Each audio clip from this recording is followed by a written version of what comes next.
melihat dunia tanpa batas.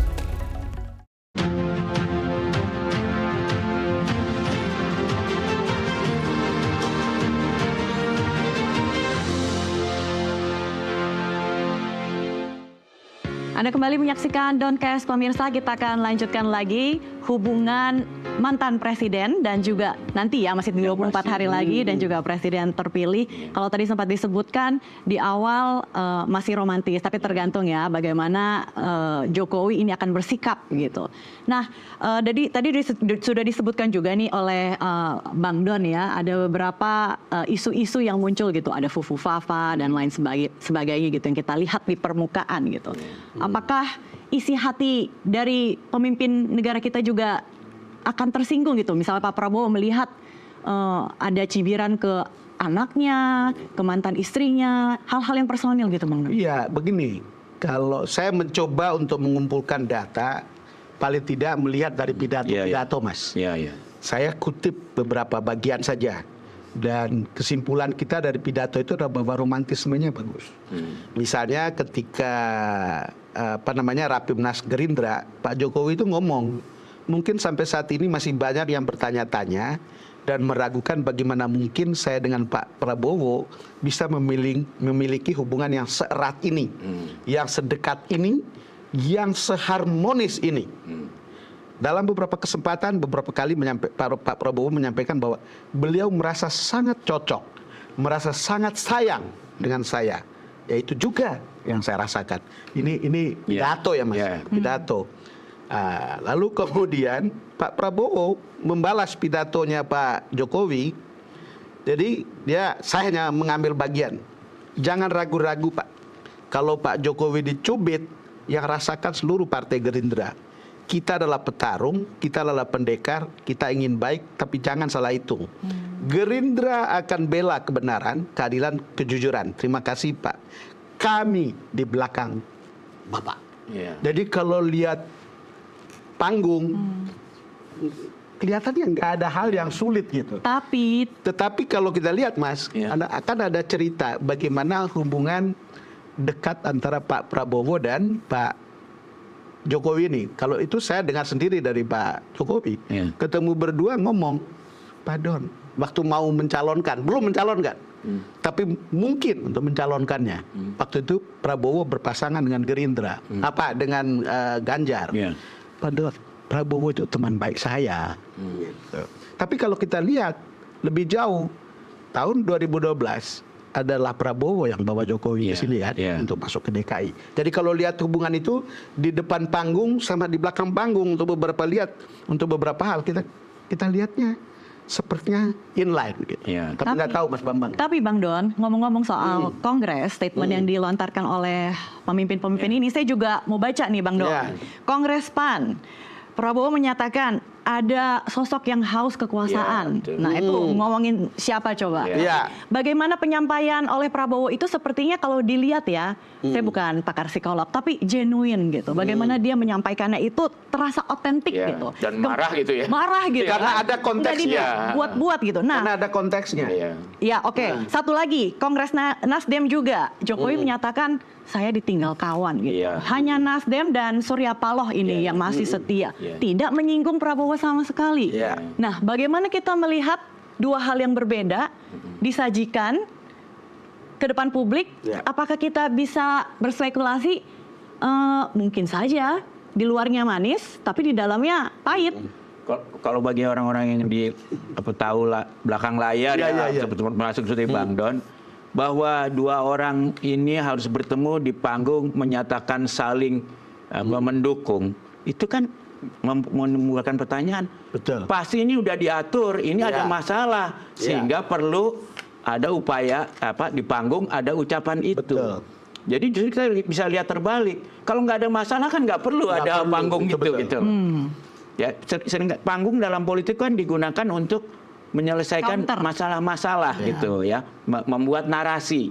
Jadi mereka pasti merasa ini ada narasi yang harus kita counter. Makanya di-create panggung itu dan paling pas memang kalau saya jadi orang advisor-nya ya di atas acara Gerindra itu yang paling pas ya kan. untuk menunjukkan. Tapi kan kita juga bisa baca inline. Ya. Sebagus-bagusnya menyatakan dukungan, jangan salah loh, dukungan Pak Prabowo itu bersyarat selama untuk keadilan, Betul. untuk kebenaran, untuk apa, Betul. itu kan. Jadi dia Tidak bilang, oh untuk saya akan cawe-cawe. dukung, Ya. tapi bukan pecah gesang derek Ya. Bapak. Ya. Selama menjurung kebenaran dan dukung keadilan, yang lain itu pasti orang-orang Gerindra juga Betul. sangat mencermati gitu loh persyaratan itu. Gitu. Saya ingat bahasanya Pak Syafri Samsudin Iya. ketika bertemu agak terbatas begitu. Saya tanya, apakah Pak Prabowo nanti bersedia untuk dikendalikan oleh Pak Jokowi? Prabowo is Prabowo. Iya. Jadi statement itu lebih dari cukup untuk mengatakan seorang Prabowo kalau dikasih tongkat kepemimpinan apalagi sebagai presiden tidak akan ada matahari kembar, tidak akan ada Tidak bisa yang didikte bisa ya. didikte. Tetapi ukuran kerjasama itu adalah seperti itu tadi. Kalau itu untuk keadilan, Ya. kalau itu untuk bangsa, welcome. Ya. Kira-kira ceritanya begitu. Dan mungkin itu juga ada hubungannya dengan obsesi Pak Prabowo sampai 4 kali maju.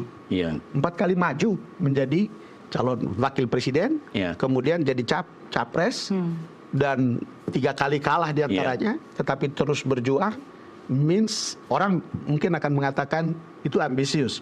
Tapi bisa juga dilihat secara positif, jangan-jangan memang betul dia mau mewakafkan dirinya untuk bangsa. Ya. Itu kira-kira ya. Tapi kan bisa dilihat dari Ya. berbagai sudut gitu. Iya.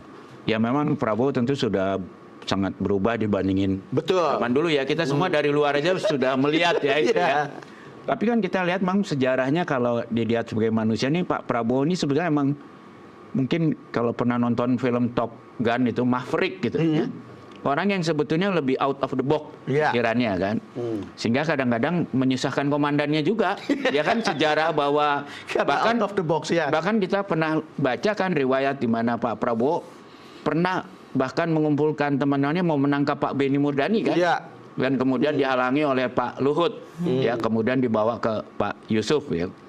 Jadi itu menceritakan Pak Prabowo itu kalau jangankan soal yang untuk mantan ya, Ya. yang masih commanding officer aja, kalau dia merasa itu menyalahi yang disebutnya kebenaran atau Ya. apa segala macam, dia pasti akan nekat ngambil tindakan gitu. Jadi kalau buat saya Pak Jokowi itu sebenarnya hubungan Pak Jokowi dengan Pak Prabowo setelah tanggal 20 Oktober itu lebih banyak ada inisiatifnya di Pak Jokowi. Kalau Pak Jokowi tetap setia pada Republik pada itu dia pasti akan dibela habis oleh Pak Prabowo. Yeah. Tapi kalau pandangan mereka tentang apakah apa yang diinginkan Pak Jokowi itu berlawanan dengan apa yang difahami Prabowo sebagai kebalikan dari itu semua, pasti dia juga akan bergerak gitu loh ya.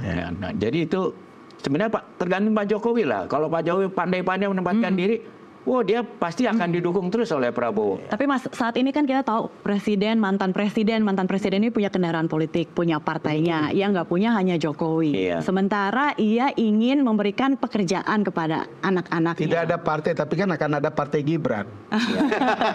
Nah, tidak menutup kemungkinan pastinya dong Bang Don akan Iya. cawe-cawe gitu kan. Kan supaya orang selalu memuluskan. mengatakan Gibran di situ karena Pak Jokowi tidak ingin menghentikan pengaruhnya Ya, ya. atau tidak mau mengundur betul dari panggung gitu. Itu kan cerita yang umum. Tapi apakah itu akan jalan seperti yang dipikirkan oleh orang? Kita juga masih berspekulasi tentang itu gitu. Tapi sejauh ini pada faktanya banyak sekali upaya ya cawe-cawe itu yang dilakukan Jokowi untuk membangun dinastinya. Ya makanya orang kemudian melihat track record. Rekodnya ada ya cawe-cawe gitu. Oh nanti bagaimana kalau ke depan dianggap tidak akan ada cawe-cawe sementara ini kita lakukan. Beliau lakukan. Kedua, ini nanti akan setia hubungannya. Bagaimana bisa membuktikan itu sementara kita tahu track recordnya orang seperti Bu Mega aja bisa tanda kutip dikhianati gitu. Apalagi seorang Prabowo gitu. Akan hal-hal seperti itu yang kemudian membuat orang seperti kita merasa ke depan itu jangan sampai ada semacam friksi yang besar di antara para presiden. atau mantan presiden. Jadi kemudian menarik memang ketika Pak Prabowo menggagas Presidential Club, Mas. Iya, betul. Jangan-jangan karena beliau melihat pengaruh itu, lalu kemudian hubungan di antara mereka tidak bagus, misalnya antara Ibu Mega dan Pak SBY, lalu kemudian Ibu Mega dengan Pak Jokowi, bikinlah Presidential Club. Jangan-jangan begitu maksudnya, Mas. Dan bahkan akan diformalkan menjadi Dewan Pertimbangan Agung Dewan ya, karena Pertimbangan kebetulan kan kakeknya Pak Prabowo itu ketua DPA pertama ya, walaupun cuma berapa hari katanya, karena usul pertama dia adalah mendirikan bank sentral, ya istilahnya yang kita sebut sekarang Bank Indonesia, zaman itu dibilangnya Bank Sirkulasi Indonesia. Ya, akhirnya oleh Muhammad Hatta, itu usul yang bagus, ya kamu aja yang kerjain. Akhirnya jadinya tidak bisa jadi ketua lagi. Tapi menurut saya memang itu yang tadi Anda bilang ya, tidak punya partai. Kan sekarang kalau kita dengar dari Ordal, orang dalam di Golkar gitu, kan salah satu tugas Ketua Umum Bahlil ini adalah dalam 6 bulan memasukkan Pak Jokowi sebagai Ketua Dewan Pembina. Betul. Dan pesannya bukan sembarang Ketua Dewan Pembina, ini Ketua Dewan Pembina seperti zaman Pak Harto dulu Ketua Dewan Pembina Golkar. Nah ini kan tergantung. Itu super power. Ya itu super power. Nah Partai Golkar itu partai nomor 2 terbesar. Gerindra itu nomor 3 loh. Iya kan. Nah jadi artinya apa? Ini bisa seiring dengan kepentingan Prabowo, bisa malahan menjadi ancaman buat kepentingan Prabowo. Nah jadi ini sangat tergantung pada Pak Jokowi selama waktu ini bisa nggak meyakinkan Pak Prabowo dia genuine akan mendukung pemerintahan Prabowo, atau dia sedang menyiapkan rival buat kekuasaan Prabowo melalui Gibran, barangkali melalui Golkar. Nah ini karena itu saya bilang ini sebetulnya sangat tergantung pada sikap Pak Jokowi dari hubungan ini ya, ketimbang dari Prabowo. Prabowo sendiri orangnya menurut saya, bahkan saya mungkin tanda kutip lah, jauh lebih naif lah. Bandingkan dengan Pak Jokowi ini lebih complicated ini. Bahasa orang dalam yang saya dengar, Mas, Pak Prabowo itu kayak nothing to lose. Jadi kalau partnernya itu oke-oke saja, sebetulnya tidak akan ada masalah. Bahkan ada partner yang mengkhianati, masih tidak ada masalah untuk seorang Prabowo. Itu menurut orang dalam ya, yang saya WA, lalu kemudian mereka dan itu track recordnya ada gitu. Betul. Jadi kebalikan nih, kalau di tempat Pak Jokowi ada banyak track record dia menjadi masalah gitu karena tidak taat pada janjinya sendiri. Di tempat Prabowo bahkan orang yang mengkhianati itu ya, kalau bahasanya Bang Don, dianggap prodigal son, bisa kembali gitu ya. Ada unsur pemaafnya gitu loh. Betul. Karena itu saya bilang ya, justru itu kekhawatiran orang-orang dekat. Tapi sih Bang Don cerita juga, orang-orang dalam sekitar Prabowo, apalagi yang sudah setia dari puluhan tahun, orang-orang yang setia itu paling khawatir bahwa karena kebaikannya Pak Prabowo ini dimanfaatkan dan nanti dihianati oleh Pak Jokowi gitu loh. Nah, itu yang terjadi memang. Jadi kalau lihat kan itu kata Mas Bambang tadi ada track record. Kurang apa dia bisa bantu Anies? Kurang apa dia bantu Jokowi? 2 kali dikalahkan. Tapi just fine gitu. Bayang. Dengan track record seperti ini kan pasti Prabowo juga akan muncul perasaan tidak nyaman gitu. Akan ada mungkin tiba-tiba serangan gitu ya, tiba-tiba muncul gitu pengganti atau rival begitu. Nah, apakah membentuk kabinet yang kabarnya nih akan menjadi gemoy banget ya, seperti citra yang ditampilkan oleh Prabowo pada saat Pilpres, lucu-lucu menggemaskan, tapi yang ini tidak lucu sama sekali karena anggarannya bakal membengkak. Ini bisa mengakomodasi ambisi Jokowi terhadap kekuasaan. Mungkin tidak bisa dilihat seperti itu ya. Tentu akan ada akomodasi, Mas. Jadi diakomodir kepentingan ini. Tapi yang kita dengar dari orang dalam itu kan ada cerita tentang sakem kabinet. Ya, kalaupun dari partai, tapi pilihannya adalah profesional. Karena saya termasuk mendengar dari mereka mengatakan Prabowo harus lebih baik dari seorang Jokowi. Apa yang akan lebih baik? Kita bisa lihat beberapa ikon program yang betul-betul dipertaruhkan oleh seorang Prabowo. Pertama, tiba-tiba ada 2 juta hektar lahan pertanian di Papua yang sekarang sudah mulai jalan sudah kita tahu ekskavatornya sudah masuk, dan ini akan menyelesaikan persoalan pangan. Yang kedua yang juga ikonik itu adalah soal makan siang gratis. Bergizi ya. Sorry, jadi sarapan Bang. Oh, dari sarapan. Ya, bergizi. pokoknya makanan bergizi lah. Ini hal-hal yang kalau orang lihat, ini dua hal yang juga sangat ikonik untuk bicara tentang, karena ini langsung berkaitan dengan perut. Dan langsung berkaitan dengan kecerdasan anak-anak. Langsung berkaitan dengan swasembada beras yang selama bertahun-tahun kita tidak pernah bisa lakukan. Lalu kemudian impor dan kemudian membuang devisa, padahal kita punya tempat. Kalau hal itu memperlihatkan bagaimana dia akan membuat ini lebih baik gitu ke depan gitu. Kalau saya lihatnya beda ya ininya. Jadi kan pasti semua pemimpin ingin punya legasi ya. Ya.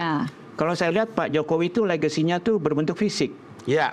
Jalan, Infrastruktur. ibu kota baru ya. Bukan itu yang ingin dia. Sampai-sampai saya ingat kata Mas Bambang, membangun di tempat yang tidak Iya, perlu. sampai membangun yang belum perlu lah, bukan tidak perlu, belum perlu ya. Dia ingin dikenal, membangun kereta cepat pertama, ya. Bahwa kereta cepat itu merupakan kerugian apa segala itu nggak terlalu penting buat dia ya. Membangun di mana-mana bahwa itu menyebabkan utang kita besar dan BUMN banyak yang mau bangkrut, itu dia nggak terlalu pikirkan. Kalau Prabowo ini saya lihat dia tuh sangat terpengaruh. Namanya aja kan Prabowo Subianto. Subianto itu kan dari pamannya yang meninggal waktu bertempur dengan tentara Jepang. Dan satu hal yang membuat dia sangat emosional adalah di saku pamannya itu kan dua pamannya itu ada sajak dari bahasa Belanda. Nama Subianto kan ya, dari paman dia, itu ya. kan. Dan di sajak itu adalah kami adalah generasi pembangun candi. Itu kalau bahasa Indonesianya ya. Jadi dia bilang ya pokoknya yang penting kita tuh membangunlah candi ini. Tapi candi yang dalam versi keluarga Prabowo ini bukanlah candi dalam bentuk fisik. Tapi dia merasa saya itu harus membuat Indonesia lebih baik gitu lah, dan lebih pada manusianya, bukan pada non manusia. Karena itu dia fokusnya kan gimana IQ orang Indonesia 87 rata-rata. Ya itu dia cari-cari itu. Oh ini bagaimana bisa IQ-nya tinggi kalau makannya aja nggak bergizi. Karena itu dia lihat. Dan kalau kita lihat nanti yang sekarang kan yang Prabowo itu sangat menikmati ngajarin anak-anak muda yang pintar. Wah, nanti di sekolahin beasiswa sampai dibiayai sendiri sekolah-sekolah terbaik dunia. Pulang menjadi kebanggaan dia. Jadi kebanggaannya beda. Kalau Pak Jokowi itu kebanggaannya gedung-gedung, jalan-jalan. Kalau Pak Prabowo itu, ini anak didiknya yang pintar-pintar yang menjadi kelas dunia gitu ya. Dan mungkin sekuennya bagus juga lah gitu. Kita udah punya infrastruktur, sekarang bagaimana membuat infrastruktur itu bisa dimanfaatkan dengan baik. Iya, Mas, itu menarik apa yang dikatakan oleh Mas BHM tentang bagaimana fokus seorang Prabowo itu kemanusiaan. Saya nggak tahu, saya tidak bermaksud mengkampanyekan seorang Prabowo, tapi kita mendengar beberapa pidato atau statementnya yang dia katakan tugas pemimpin itu adalah membuat rakyat kecil bisa tersenyum. Itu pertama katanya. Kedua, love your people and use your common sense. Dia kutip dari beberapa mentor. Lalu kemudian yang dia kutip dari ayahnya adalah never go against your people. Always be on your people's side. Jadi kalau lihat begitu, saya nggak tahu ya, tapi apakah itu betul-betul genuine dari beliau, tapi itu beberapa rangkuman pidato yang kita pernah dengar berkali-kali, itu menarik tuh Mas. Jangan seperti kata Mas Bambang tadi. Kita lihat lah ya, dulu kan ketika dia jadi sampai Pangkostrat sampai dipecat, dia kan punya orang-orang anak-anak didiknya akhirnya ikut korban ya. Tapi kan dia take care orang-orang ini sampai sekarang, ya kan? Bandingan dengan Pak Jokowi. Pak Jokowi itu menganggap orang itu bisa dikorbankan. Orang yang sangat setia pada dia. Begitu satu saat dia nggak perluin. Jadi beda karakter gitu. Ya. Ini memang beda style, gayanya beda. Makanya sulit untuk menganggap kedua ini bisa cocok. Walaupun kalau ada orang di tengah mereka yang dihormati, sebenarnya mereka bisa komplement. Tapi kalau nggak ada orang itu, ini memang Iya. Saya Beda rasa banget memang gitu. ada sejumlah fakta yang memperlihatkan bagaimana politik itu hanya bisa memakan temannya sendiri. Iya. Oke, dua pemimpin dengan dua karakter dan style memimpin yang berbeda, tapi pernah disampaikan Prabowo kalau mau belajar jadi pemimpin, belajar sama Jokowi. Nah, apakah program-program yang saat ini sedang berjalan akan diteruskan? Kita akan bahas di segmen berikutnya. Tetaplah bersama kami.